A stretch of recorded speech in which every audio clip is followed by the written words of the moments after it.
આજે આપણે શ્રીમદ ભગવદ્ ગીતાના 9મા અધ્યાયના 19મા શ્લોક પર્યંતનું અધ્યયન કર્યું। 19મો શ્લોક ભગવાને પોતાના મહાત્મ્યનું વર્ણન કર્યું છે, ભગવત સ્વરૂપનું નિરૂપણ કર્યું છે અને ભગવાને બે વિરુદ્ધ ધર્મ બતાવ્યા છે જે ઈશ્વર સિવાય કોઈનામાં ન હોઈ શકે। ભગવાને 19મા શ્લોકમાં કહ્યું, સૂર્ય રૂપે હું ઉષ્ણ છું તો જલ રૂપે હું શીતલ છું। ઉષ્ણતા અને શીતળતા વિરુદ્ધ ગુણો છે, પણ ભગવાને કહ્યું બંને ગુણો મારામાં છે, ઉષ્ણતા પણ છે અને શીતળતા પણ છે। શરીર રૂપે હું મૃત્યુ પણ છું અને આત્મા રૂપે હું અમર પણ છું। એટલે મૃત્યુ અને અમર એ બંને મારામાં છે। જગત રૂપે હું અસત્ય છું તો બ્રહ્મ રૂપે હું સત છું। એટલે સત અને અસત આ બંને પણ હું છું, સત અને અસત બંનેથી ઉપર પણ હું છું। આવી રીતે અનેક વિરુદ્ધ ધર્મોનો આશ્રય લઈ ભગવાને પોતાના મહાત્મ્યનું વર્ણન કર્યું છે। અને પછી હવે ના બે શ્લોક 20મો 21મો અને 21મો એક જ વિચાર શૃંખલાથી સંકળાયેલા શ્લોકો છે। પહેલા આપણે પારાયણ કરીશું બંને શ્લોક। અધ્યાય 9મો શ્લોક 20મો અને 21મો, પાન 146।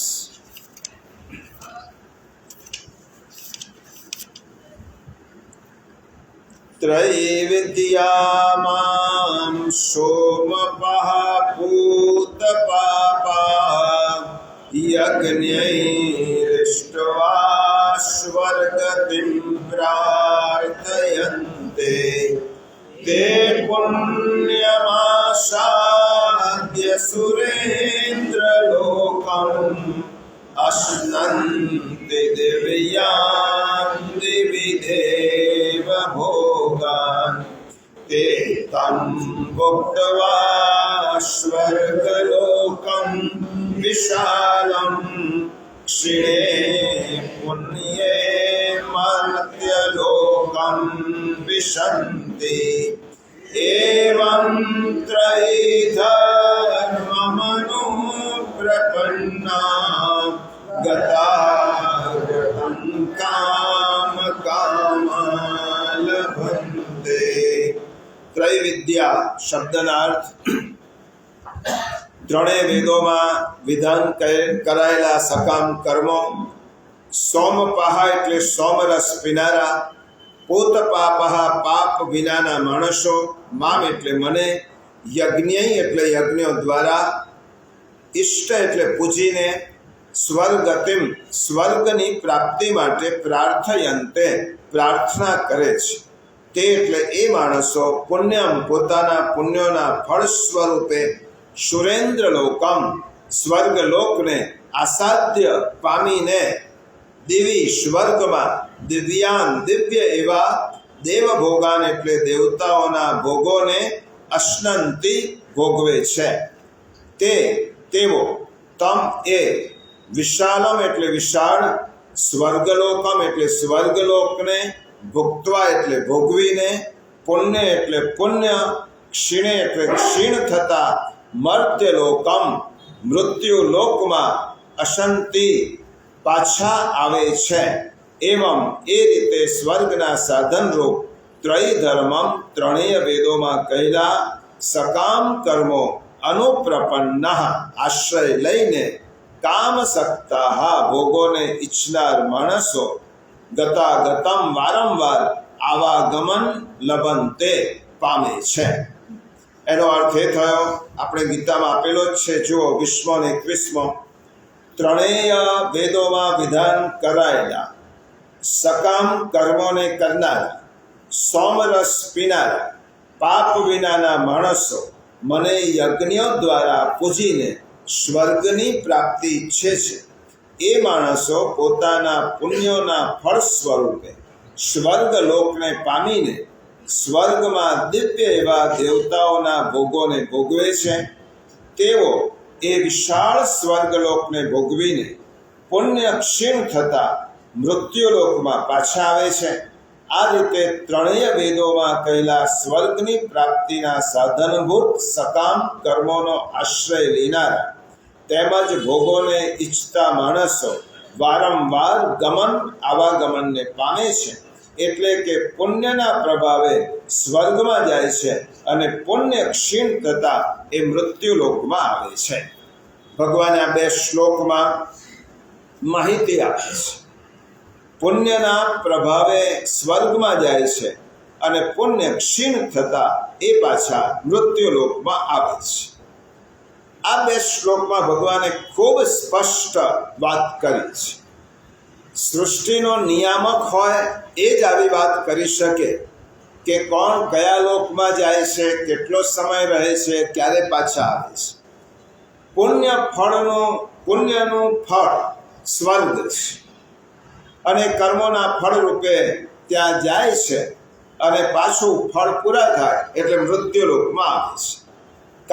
કામી આ શ્લોકમાં ભગવાને જે વર્ણન કર્યું છે, સકામ ભક્તો, બરાબર સમજી લો, સકામ ભક્તોનું વર્ણન છે.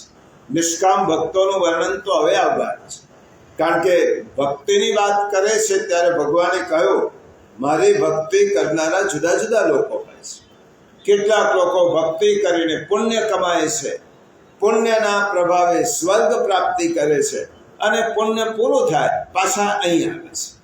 આ સકામ ભક્તોની વાત કરી છે અને તે લોકોની ગતિની વાત કરી છે. આ શ્લોકમાં નિર્દેશ કરેલા શબ્દોને સમજીશું તો આ શ્લોક સમજાશે. આ શ્લોક ફિલોસોફિકલ નથી, ઇન્ફોર્મેટિવ છે. જો આમાં માહિતી જ છે, આમાં કોઈ દાર્શનિકતા, આમાં તત્વચિંતન નથી. અને બીજો ગીતાના જે 700 શ્લોક છે એમાં પહેલો શ્લોક કાઢી નાખો ધૃતરાષ્ટ્ર, અને જે 699 શ્લોક રહ્યા એ 699 શ્લોક 3 જણ બોલે છે. સંજય બોલે છે, અર્જુન બોલે છે અને કૃષ્ણ ભગવાન બોલે છે. અર્જુન બોલે છે જે શ્લોકો એ પ્રશ્નાત્મક છે, પ્રશ્ન પૂછવાવાળા શ્લોકો છે. સંજય જે બોલે છે એ કેવા શ્લોકો છે કે રનિંગ કોમેન્ટ્રી જેવા, એને ધૃતરાષ્ટ્રને સંભળાવો છે.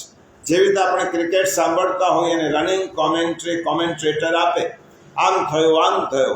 સંજયના જે શ્લોકો છે એ ધૃતરાષ્ટ્રને સંભળાવવા માટે છે, એટલે એ રનિંગ કોમેન્ટ્રી જેવા શ્લોક છે.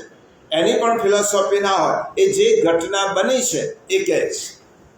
તો આપણે સમજવાના કયા શ્લોકો છે? ભગવાનના 545 શ્લોક.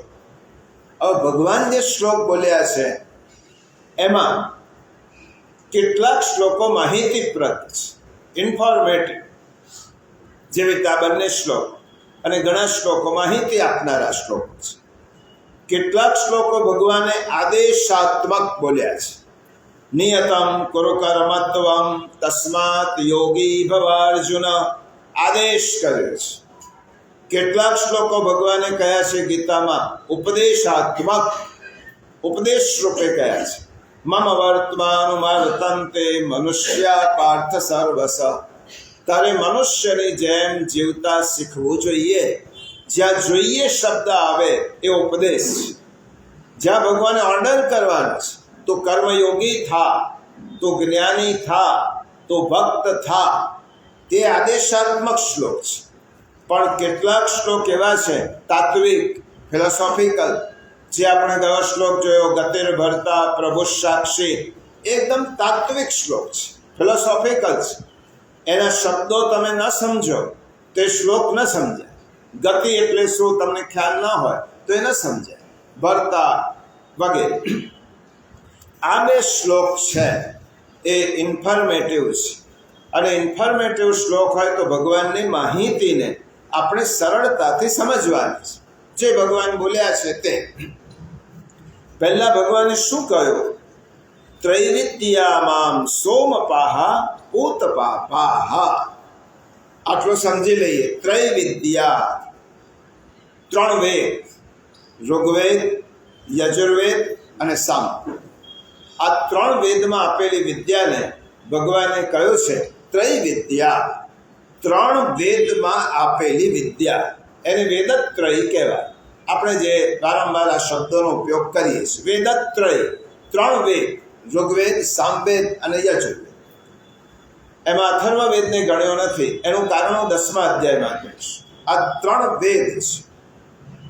હવે આ વેદમાં જે ઋષિઓએ વર્ણન કર્યું છે, ભગવાનની જ વાણી છે. વેદ એટલે ભગવાનના મુખમાંથી ઉત્પન્ન થયેલી વાણી. હવે આ વેદની વાણીમાં કેટલાક મંત્રો એવા છે સકામ. તમારે કોઈ કામનાની ઈચ્છા હોય તો તમે વેદ મંત્રનું અનુષ્ઠાન કરો, વેદ મંત્રોનો તમે જપ કરો તો તે તમારી કામના પૂરી થાય. વેદમાં બે પ્રકારના મંત્રો છે. સકામ મંત્રો પણ છે અને નિષ્કામ મંત્રો પણ છે. સકામ મંત્રો એટલે તમે ભગવાનની પાસે એકને એક વાત વારંવાર કહો, પ્રભુ મને જોઈએ, મને જોઈએ, મને જોઈએ. એનું અનુષ્ઠાન કરો, એના માટે યજ્ઞ કરો, એના માટે તપ કરો. તો એ ભગવાન વેદમાં શું કહે છે? તે અનુષ્ઠાન કર્યું હશે, યજ્ઞ કર્યા હશે, તપ કર્યું હશે અને સકામ ભાવથી કર્મ કર્યા હશે અને તારી કામના જો ઉચિત હશે તો હું તને આપીશ. જેવી રીતે હિરણ્યકશ્યપુએ તપ કર્યો સકામ ભાવનાથી, ભગવાને બ્રહ્માએ તેને વરદાન આપ્યું. રાવણે તપ કર્યો, ભક્તિ કરી તો ભગવાને તેને વરદાન આપ્યું. સકામ કર્મ એ વેદોમાં બે પ્રકારના છે. એક ભોગની પ્રાપ્તિ માટે કરાતા કર્મ, જેને સ્વર્ગની પ્રાપ્તિ કહેવાય, એ સકામ કર્મ કહેવાય. અને ભગવત પ્રાપ્તિ માટેના કર્મ એને નિષ્કામ કર્મ કહેવાય, જેની વાત ભગવાન 22મા શ્લોકથી કરવાની છે. અહીંયા પહેલા 2 શ્લોકમાં સકામ ભક્તિની વાત કરીને ભગવાને એક વિષય પૂરો કર્યો કે મારી ભક્તિ કરનારા સકામ લોકો પણ હોય છે. એ શું કરે છે? વેદમાં વિધાન કરેલા યજ્ઞ, તપ, અનુષ્ઠાન એ કરે છે. કેમ કરે છે? પુણ્ય મેળવવા માટે. અમારે પુણ્ય જોઈએ છે, અમે યજ્ઞ કરીએ, અમારે પુણ્ય કમાવવું છે. હવે ગીતાના 2 વાતોને સમજી લો. તમે પુણ્યરૂપી સત્કર્મ કરો તો એનું ફળ સુખ છે, અને પાપરૂપી દુષ્કર્મ કરો તો એનું ફળ દુઃખ છે. સત્કર્મનું ફળ સ્વર્ગ પ્રાપ્તિ છે, એટલે સુખની પ્રાપ્તિ છે. પાપ કર્મનું ફળ નરક પ્રાપ્તિ છે, એટલે દુઃખની પ્રાપ્તિ છે. આ એક શાશ્વત સિદ્ધાંત છે કર્મ. હવે આપણે એક ભગવાને કહ્યું ત્રય વિદ્યામાં, ત્રણેય વેદોમાં વિધાન કરેલા જે મંત્રો છે એનું અનુષ્ઠાન કરીને કેટલાક લોકો સ્વર્ગની પ્રાપ્તિ માટે પ્રયત્ન કરે છે.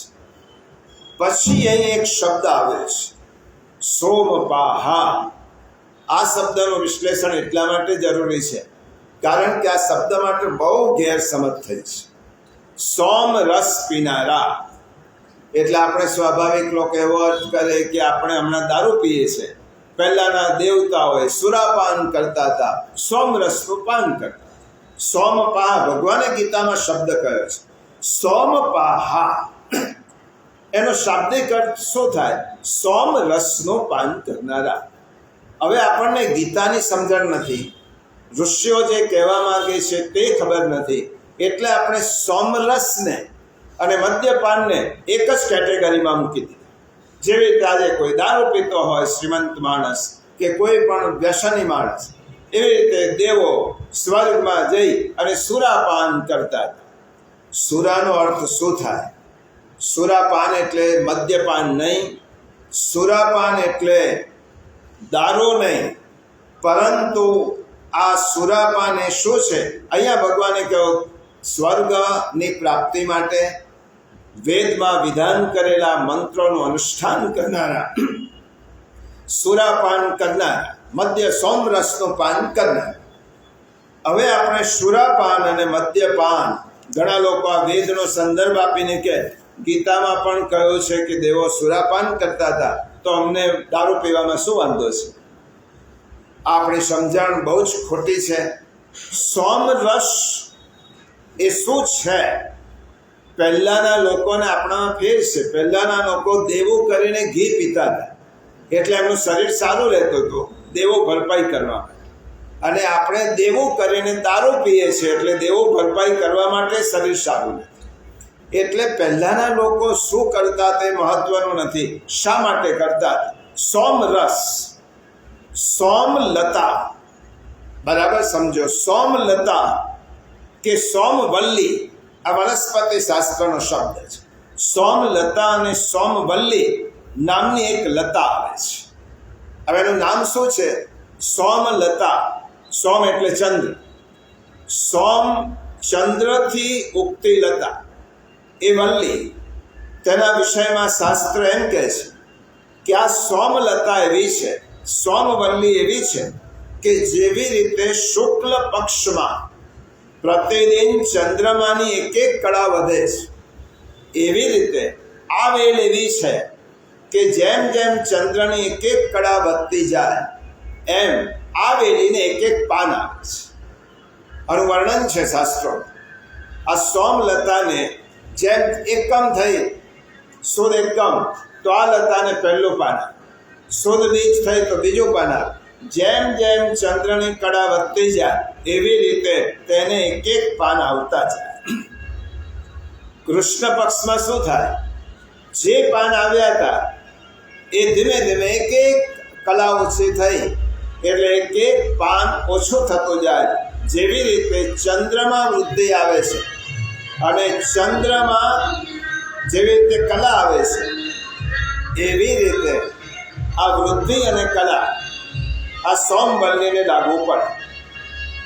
આનું નામ વનસ્પતિ શાસ્ત્રમાં સોમલતા કહેવાય. જો આ પહેલા સમજી લો તો તમને સોમરસનો ખ્યાલ આવશે. આને સોમલતા કહેવાય. સોમ એટલે ચંદ્ર, ચંદ્રની કલા સાથે જે લતા વૃદ્ધિ પામે છે એને સોમલતા કહેવાય, સોમવલ્લી કહેવાય. એ સોમલતાના રસ જ્યારે દેવો આમાંથી રસ નિચોવી લે, આ વલ્લીમાંથી, આ લતામાંથી, એને સોમરસ કહેવાય. હવે ભગવાને 15મા અધ્યાયમાં ભગવાને કહ્યું છે, જો આ સોમ એટલે ચંદ્ર. ચંદ્ર પોતાના અમૃત આ સોમલતામાં પોતાના કિરણો દ્વારા ચંદ્ર એ અમૃત ભરે છે. જો 15મા અધ્યાયમાં શ્લોક, 15મા અધ્યાયનો 13મો શ્લોક આપણે ઘણીવાર બોલીએ છીએ, 232 પાઠ. એમાં ભગવાને પાછો ઉલ્લેખ કર્યો છે 13મો શ્લોક, ગામાવિશ્ય ચ ભૂતાની ધારયામ્યહમોજસા પુષ્ણામિ ચૌષધિ સર્વા સોમો ભૂત્વા. હું પૃથ્વીમાં પ્રવેશીને પોતાની શક્તિથી સગળા ભૂતોને ધારણ કરું છું અને રસ સ્વરૂપ એટલે અમૃતમય ચંદ્રમા બનીને સગળી વનસ્પતિઓને પોષું છું. તો ચંદ્રમાના કિરણો દ્વારા બધી જ વનસ્પતિઓ પોષાય, પરંતુ ચંદ્રમાના જ કિરણો દ્વારા પોષાતી એક વનસ્પતિ એને સોમલતા કહેવાય, સોમવલ્લી કહેવાય. તો સોમવલ્લી ચંદ્રમાની કલાથી ખીલતી વિશેષ પ્રકારની એક વનસ્પતિ છે. એ પાંદડાનો રસ છે. વૈદિક મંત્રો, હવે પછી આ જે રસ નીકાળવામાં આવે એને વૈદિક મંત્રો દ્વારા અભિમંત્રિત કરવામાં આવે. જુઓ, દારૂ અને આમાં કેટલો ફેર છે. દારૂ પીનાર માણસ ગાળો બોલે અને ગાળોથી એ મંત્રને દૂષિત એ જલ અને પ્રવાહને દૂષિત કરે. સોમ રસ, આ જે વલ્લીમાંથી રસ નીકળ્યો તેને વેદ મંત્રો દ્વારા અભિમંત્રિત કરવામાં. શા માટે અભિમંત્રિત કરવામાં આવે? અને પેય બનાવવા, પ્રવાહી બનાવવા. શા માટે આ પેય શા માટે છે? કારણ કે અનુષ્ઠાનમાં બેસવાનું હોય, તપ કરવાનું હોય, સમાધિમાં બેસવાનું હોય ત્યારે કલાકો નહીં દિવસો જોઈએ. હવે આ રસનું પાન કર્યા પછી જે સમાધિમાં બેસે છે, તપ કરે છે, યજ્ઞનું અનુષ્ઠાન કરે છે, એને એવી શક્તિ આવે છે, એનર્જી, કે વચ્ચેથી એને ઉઠવાનું મન નથી થતું. તેની બધી જ અંદરની જે તૃષા છે, એની ક્ષુધા છે, આ બધું સમન થાય. એટલા માટે 5 કલાક, 6 કલાક, 8 કલાક, 10 કલાક યજ્ઞમાં આહુતિ આપવાની હોય તો એને ભૂખ તરસ બાધા ન કરે. એટલા માટે સોમરસનું પાન કરે. જેવી રીતે આજે તમે બ્રાહ્મણો તમને યજ્ઞ કરાવતા હોય અને યજ્ઞ કરતી વખતે બ્રાહ્મણો શું કે ભલે 2 કલાક બેસવાનું હોય, કલાક પછી તમને ચા પીવાની છૂટ આપીશું. એનો અર્થ શું થયો? કલાક પછી તમે ચા પી શકો. એવી રીતે આ યજ્ઞના અનુષ્ઠાનમાં આવી રીતે સોમરસનો પાન કરી એક પ્રકારની ઉર્જા મેળવવામાં આવતી હતી. એ ઉર્જા પ્રાપ્ત કર્યા પછી એનામાં એક એનર્જી નિર્માણ થાય દેવો જે માણસોમાં. અને હવે તમને એમ પ્રશ્ન થાય, એનર્જી માટે દૂધ કેમ નહોતું અને સોમરસ હતો? દૂધ તો પવિત્ર છે. દૂધ એટલા માટે નહોતી પીવાની આજ્ઞા, કારણ કે એ દૂધ યજ્ઞને ધરાવવાનું હતું, દેવોને ધરાવવાનું. એ દૂધમાંથી પંચગવ્ય સ્વરૂપ ગાયનું દૂધ છે, ગાયનું દહીં છે, ગાયનું ઘી છે, ગાયનું છાણ છે, ગાયનું મૂત્ર છે અને પંચગવ્ય કહેવાય. હવે આ પંચગવ્યનો ઉપયોગ દેવોને ધરાવવા માટે થતો. તો જે દૂધ દેવોને ધરાવવાનું છે એ મારાથી કેવી રીતે પીવાય? એટલા માટે દૂધનો ઉપયોગ નહોતો. ચા વગેરે તો એ સમય હતો જ નહીં. અને પછી હવે ફેર એટલો છે કે સોમરસના પાનથી એ માણસો ઉર્જાની પ્રાપ્તિ કરતા, એમની શક્તિ વધતી, એમનામાં ઉર્જાની ઉત્પત્તિ થતી. અને દારૂના પાનથી ઉર્જાની ઉત્પત્તિ નથી થતી, ક્ષીણ થવાય છે. ત્યાંમાં આમાં ક્ષીણ નહોતી થવાતું, આમાં વૃદ્ધિ થઈ. હવે બીજો અર્થ એમ થાય, સોમપાહા એટલે સોમ એટલે ચંદ્ર. ચંદ્ર એ મનનો કારક છે. ચંદ્રમાં મનસો જાત. આ ચંદ્ર મનનો કારક છે. અને મનની ઈચ્છા કે કામના રૂપી સોમરસ પીનારા લોકો મનની કામનાઓ પર અંકુશ રાખતા. કારણ કે મારે મનને સંભાળવાનું છે, અનુષ્ઠાન કરવું હોય તો ચંચલ મન ન જોઈએ. એટલા માટે સોમરસનું પાન કરીને અમૃત, ચંદ્ર બેનો દાતા છે, અમૃત અને ઔષધિ. વનસ્પતિ શાસ્ત્રની દ્રષ્ટિએ અને ગીતાની દ્રષ્ટિએ ચંદ્ર પોતાના કિરણો દ્વારા વનસ્પતિમાં અમૃત પણ આપે છે અને ઔષધિ પણ આપે છે. હવે જેને લાંબુ અનુષ્ઠાન કરવું હોય તેને 2 વસ્તુ જોઈએ, નિરામય રહેવું પડે અને આયુષ્ય પણ થોડું લાંબુ જોઈએ. એટલા માટે સોમરસનું પાન કરતા. હવે આ સોમરસનું પાન પીવાથી શું થાય? શાસ્ત્રમાં લખ્યું છે, પાપ આપણા નવા પાપની ઈચ્છા ના થાય અને જે જૂના પાપ છે એ ધોવા. એટલા માટે આ નિષ્પાપ સોમપાહ પૂત પાપા, ભગવાને કહ્યું છે, સોમરસ પીનારા પાપ વગરના થયેલા માણસ. હવે તમને એમ હોય સોમરસનું પાન કરવાથી પાપ ધોવાઈ જતા હોય તો આપણે પણ સોમરસનું પાન દર વર્ષે કરીએ તો આપણા પાપ ધોવાઈ જાય કે ના ધોવાય? તો એમ કહ્યું છે, આ સોમવલ્લી એટલી બધી દુર્લભ છે. રસેન્દ્ર ચૂડામણી નામના શાસ્ત્રમાં કહ્યું છે, ઇયમ સોમ કલા નામ વલ્લી પરમ દુર્લભા. આ સોમરસ, સોમવલ્લી એટલી બધી દુર્લભ છે. જેવી રીતે હનુમાનજી પેલી જડીબુટ્ટી શોધીને લાવ્યા હતા એવી દુર્લભ. એટલે આ વસ્તુ બધાને ન મળે અને ભગવાન જેના પર કૃપા કરે એને આ બી વનસ્પતિ મળે. કારણ કે ભગવાન જાણે છે કે આ વનસ્પતિનો રસ પીને એને નિષ્પાપ થવું છે અને મારું અનુષ્ઠાન કરવું છે. એટલા માટે આ સોમરસ વેદોમાં વર્ણિત, આ સોમરસનું પાન કરનારા, વેદોમાં વર્ણિત યજ્ઞનું અનુષ્ઠાન કરવાવાળા, વેદ મંત્રોથી અભિમંત્રિત કરીને સોમરસ પીવાવાળા મનુષ્યો વેદમાં કહેલા યજ્ઞ કરે છે, અનુષ્ઠાન કરે છે. શા માટે કરે છે? ભગવાન માટે નહીં, સ્વર્ગની પ્રાપ્તિ માટે. સ્વર્ગ તેમ શા માટે? સ્વર્ગની પ્રાપ્તિ માટે કરે છે. તો સ્વર્ગની પ્રાપ્તિ માટે કરે છે. એ પૂત પાપાહા છે, યાજ્ઞિકો છે, મીમાંસકો છે, કર્મકાંડીઓ છે, જે લોકોને સ્વર્ગ જોઈએ છે. કારણ કે તેમણે સ્વર્ગનું વર્ણન સાંભળ્યું છે પુરાણમાં, કે સ્વર્ગ એવી વસ્તુ છે કે સ્વર્ગની પ્રાપ્તિ કરવાથી ત્યાં અમર થવાય છે, ત્યાં મૃત્યુ આવતું નથી, કોઈ દુઃખ નથી આવતું, સ્વર્ગમાં યથેચ્છ ભોગો મળે છે, કોઈ ગરડું થતું નથી, બધા અજર હોય છે, બધા અમર હોય છે. એટલા માટે એ લોકો આ પ્રયત્ન કરે છે સ્વર્ગની પ્રાપ્તિ માટે. હવે સ્વર્ગની પ્રાપ્તિ માટે કઠિન અનુષ્ઠાનો, યજ્ઞ યાગાદી કરવાની શી જરૂર છે? કારણ કે એમને સ્વર્ગનો લોભ છે, સ્વર્ગની લાલચ. મનુસ્મૃતિમાં એમ કહ્યું, કોઈ પણ બ્રાહ્મણો કે માણસો બેસીને યજ્ઞ કરતા હોય તો બધા યજ્ઞને નમસ્કાર કરવાની જરૂર નથી, કારણ કે કયા યજ્ઞ સકામ થાય છે અને કયા યજ્ઞ નિષ્કામ થાય છે એ આપણને ખબર નથી. કોઈ તેના દુશ્મનને મારવા માટે હવન કરતો હોય અને આપણે જઈને હાથ જોડીએ તો એનો અર્થ એમ થયો કે આપણે સમર્થન કર્યું એની માગણી. એટલા માટે યજ્ઞ જો નિષ્કામ હોય એની વાત ભગવાન આગળ કરશે. હવે આ સ્વર્ગની પ્રાપ્તિ માટે આ લોકો પ્રયત્ન કરે છે. સ્વર્ગલોકમાં ક્યારે ભય હોતો નથી, ક્યારે મરણ હોતું નથી, કારણ કે એનો શાસ્ત્રો અને ઉપનિષદ કહે છે, ઈષ્ટદેવ દેવતા યજ્ઞ સ્વર્ગલોકે યાતિ યાજ્ઞિક, અને સ્વર્ગલોકે ન તમમ કિંચિત અસ્તિ.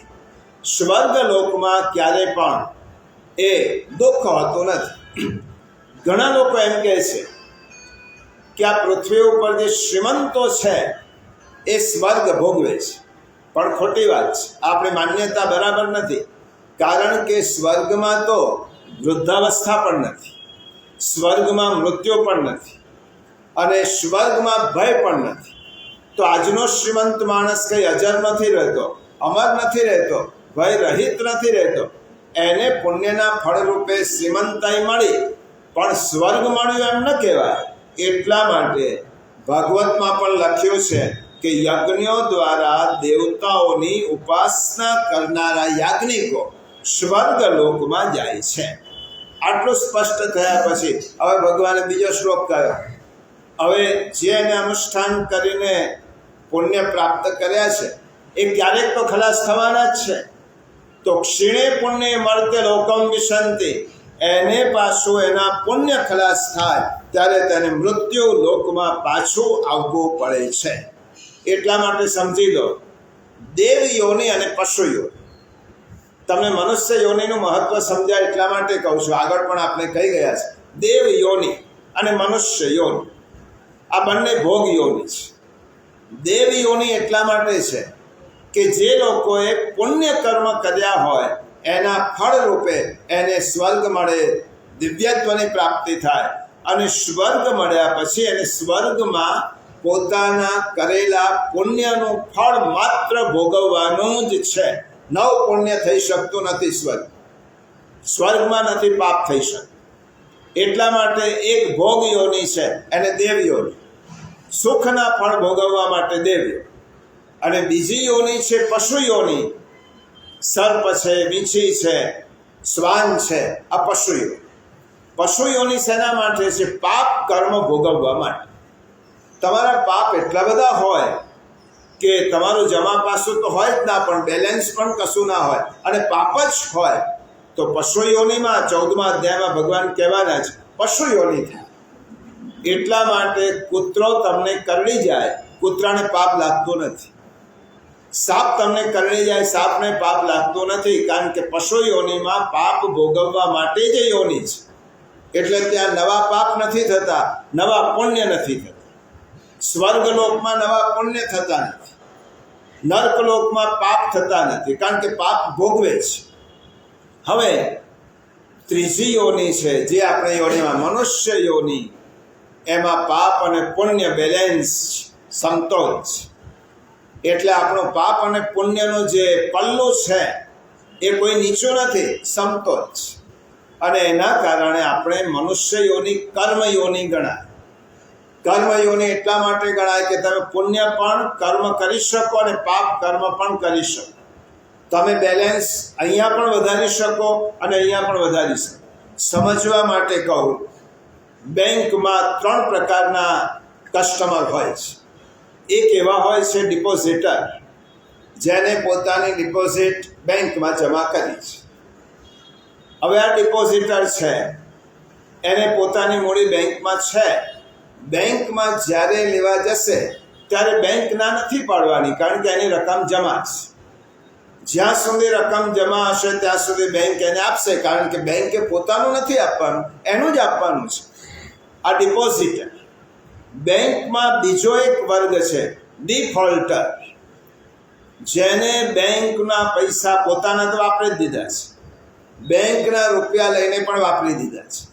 હવે તે બેંકમાં જશે તો બેંક તેને રૂપિયા નહીં આપે, એમ કહેશે કે પેલા પાછા લાવો પછી તમને રૂપિયા આપીશું. આ ડિફોલ્ટર. કેટલાક ડિફોલ્ટર છે કે જેને બેંકની પાસે લીધો છે, પોતાનું વાપર્યું છે, બેંકનું પણ એને લીધેલું છે, ભરપાઈ કરી શકતો નથી. ત્રીજી એવી વ્યક્તિ છે સેવિંગ ધારકો, જેને ડિપોઝિટ પણ નથી, ડિફોલ્ટર પણ નથી, પરંતુ પોતાના પૈસા મૂકે છે, ઉપાડે છે, મૂકે છે, ઉપાડે છે. બેંક એને ત્યાં સુધી આપશે કે એના ખાતામાં છે, એ ભરી પણ શકે, ઉપાડી પણ શકે. એવી રીતે આપણા કર્મોનું બેલેન્સ 3 રીતનું છે. આપણે કાં તો ડિપોઝિટર છે, આ દેવો સ્વર્ગમાં જાય છે, એમનું પુણ્ય ભોગવે છે. ભગવાન કે જ્યાં સુધી છે ત્યાં સુધી આપીશ, પછી નહીં હોય તો ભગવાને જેવી રીતે કે સ્વર્ગે લોકે મર્ત્ય લોકમ વિશંતિ, સ્વર્ગમાંથી પાછું તને મૃત્યુ લોકમાં આવવું પડશે. એવી રીતે બેંક ત્યાં સુધી આપણને આપે, તમારું જ્યાં સુધી જમા હોય ત્યાં સુધી, નહીં તો પાછા ક્ષીણે પુણ્ય મર્ત્ય લોકમ વિશંતિ, પાછા આવવાનું થાય. ડિફોલ્ટર છે, એને તો પાપ ભોગવવાના જ છે, એને તો કશું મળવાનું નથી, એનું ભોગવવાનું જ છે. અને કદાચ એ ભોગવતા એને દંડ પણ થાય. અને કેટલાક છે આપણા જેવા સેવિંગ ધારકો, જે થોડી વાર કોઈક વાર પુણ્ય પણ કરી દે, કોઈ વાર પાપ પણ કરી દે. આપણા ખાતામાં આપણે કોઈક વાર પુણ્ય જમા કરીએ, કોઈ વાર પાપ જમા કરીએ. બેંક એમ કહે છે કે તમારા ખાતામાં અમે હિસાબ રાખીશું, પુણ્યનું ફળ હશે તો એ આપીશું, અને પાપનું ફળ હશે તે આપીશું. હવે માણસ માટે, સેવિંગ ધારકો માટે 2 શક્યતા છે. એ ડિપોઝિટર પણ બની શકે, થોડોક બચત વધારે કરી અને બધું વાપરીને ડિફોલ્ટર પણ બની શકે. તો આપણા માટે 2 શક્યતા છે. આપણે સ્વર્ગમાં પણ જઈ શકીએ અને નર્કમાં પણ જઈ શકીએ. આ કર્મનો સિદ્ધાંત છે. આ કર્મનો સિદ્ધાંત. અને ભગવાન શું કહે છે? આમ સ્વર્ગરૂપી સુખનો પુષ્પ તોડવા જતા દુઃખરૂપી નર્કનો કાંટો પણ ક્યારેક વાગે છે. તમે સ્વર્ગના પુષ્પ તોડવા જાઓ તો દુઃખરૂપી નર્કનો કાંટો વાગે. ક્ષીણે પુણ્ય મર્ત્ય લોકમ વિશંતિ. કર્મકાંડ દ્વારા, યજ્ઞ યાગાદિ કર્મો દ્વારા, અનુષ્ઠાન દ્વારા, સકામ કર્મો દ્વારા આપણને જે સુખ મળે છે એ 4 દિનની ચાંદની જેવું છે. ગમે ખરું. તમને દેવોનો સુખ મળતો હોય તો કોને ના ગમે? એ ગમે ખરું. અને મોટા ભાગના લોકો, ભગવાન આગળના શ્લોકમાં કહેવાના છે, મોટા ભાગના લોકો આનાથી ચલાયમાન થઈ જાય છે. સ્વર્ગની પ્રાપ્તિ માટે, સુખ માટે એટલા બધા થઈ જાય છે. ભગવાનને એક બાજુ મૂકી દે છે, અમારે તો સુખ જોઈએ, અમારે સ્વર્ગ જોઈએ. અને ક્ષીણે પુણ્ય મર્ત્ય લોકમ વિશંતિ. પુણ્ય ખલાસ થતા મૃત્યુલોકમાં આવે. સ્વર્ગમાં જે અમરતા શબ્દ વાપરીએ છીએ, અમરતા એ સાપેક્ષ છે. અમરતાનો એવો અર્થ છે જ નહીં કે મૃત્યુ નહીં. અમરતા એટલે આપણી દ્રષ્ટિએ દેવતાઓનું આયુષ્ય વધારે હોય એટલે આપણે એમ કહીએ કે આ લોકો અમર છે. આપણી દ્રષ્ટિએ એમનું આયુષ્ય વધારે, એટલા માટે પાછા મૃત્યુલોકમાં આવે છે. પાછા ભગવાન શું કહે છે? ગતાગતમ કામ કામા લભંતે. પાછા આવે છે, પાછા જાય છે, પાછા આવે છે. એમનું આવાગમન ચાલતો જ રહે છે. સ્વર્ગમાંથી આવ્યા છે મૃત્યુલોક, હવે એમને સ્વર્ગના સુખો ભોગવ્યા છે. ફરી પાછું એમ થાય છે કે આવું સુખ ભોગવવા માટે ફરી પાછા આપણે પુણ્ય કર્મો કરીએ, ફરી પાછા યજ્ઞ યાગાદિ અનુષ્ઠાનો કરે છે, ફરી સ્વર્ગમાં જાય છે, ફરી મૃત્યુલોકમાં આવે છે. પુનરપી જનનમ પુનરપી મરણમ પુનરપી જનની જઠરે શયન. આવી રીતે તેમનું આવાગમન ચાલુ રહે છે. આમ વિચારતા જે લોકો ખૂબ ગરીબ છે, વૈભવના સુખ ઉપભોગોથી વંચિત છે, બંને દુઃખી છે. આ સંસારમાં દુઃખી બંને છે. જે ગરીબ છે એમને વૈભવના સુખ ઉપભોગથી વંચિત રહેવાનું દુઃખ છે, અને જે લોકો સુખી છે એમને પોતાનું સુખ જવાનું દુઃખ છે. આજે તો સુખી છું પણ કાલે દુઃખી થઈશ તો. એટલા માટે પેલું કહ્યું છે ને, મેં અગાઉ જ કહ્યું હતું, 7 પેઢીનું જેની પાસે એકઠું કરેલું છે એ માણસ દુઃખી થઈને બેઠો હતો. એને કોઈ પૂછ્યો કે દુઃખી કેમ છે, તો મારી 7 પેઢી તો શાંતિથી ખાશે પણ 8મી પેઢી ભૂખે મરશે એનું દુઃખ છે. એટલે જેની પાસે સમૃદ્ધિ છે એને સમૃદ્ધિ ચાલ્યા જવાનું દુઃખ છે. જેની પાસે સુખ નથી એને સુખ મેળવવાનું દુઃખ છે. અને જે સુખનો વિચાર છોડી શકે છે. હવે આ 2 શ્લોકનો સાર, ભગવાને 2 શ્લોક કેમ કહ્યા? સ્વર્ગની પ્રાપ્તિ માટે પ્રયત્ન કરીશ તને સ્વર્ગ મળશે, પણ યાદ રાખ એ શાશ્વત નથી. એ પણ ખલાસ થશે, પાછું તારે અહીંયા આવાગમન કરવું. એટલા માટે સ્વર્ગની પ્રાપ્તિ શાશ્વત સુખ નથી. ગીતા તેનું સમર્થન કરતી નથી. ગીતા તો ભગવત પ્રાપ્તિનું સમર્થન કરે છે. અને જે લોકો સ્વરૂપ અનુસંધાનથી શાશ્વત સુખ મેળવે છે એ લોકોનું કેવી સ્થિતિ હોય છે? તો હવે પછીના શ્લોકમાં ભગવાન કહેવાના છે. આ તો સકામ કર્મવાળા થયા. હવે ભગવાન એક બહુ મહત્વનો શ્લોક કહેવાના છે. અનન્યાસ ચિંતયંતો મામ યે જના પર્યુપાસતે તેષામ નિત્યાભિયુક્તાનામ યોગક્ષેમં વહામ્યહમ. જે લોકોને નથી સુખ જોઈતું એ લોકો માટે એમને ચિંતા કરવાની જરૂર નથી. ભગવાન કહે છે એમની તો 24 કલાક કાળજી હું રાખું છું. એ સ્વર્ગમાં નથી જતો, એની ઈચ્છા પણ નથી, એની કાળજી હું રાખું છું. ખૂબ મહત્વનો શ્લોક છે શ્રીમદ ભગવદ્ ગીતાનો 22મો શ્લોક. અનન્યાસ ચિંતયંતો મામ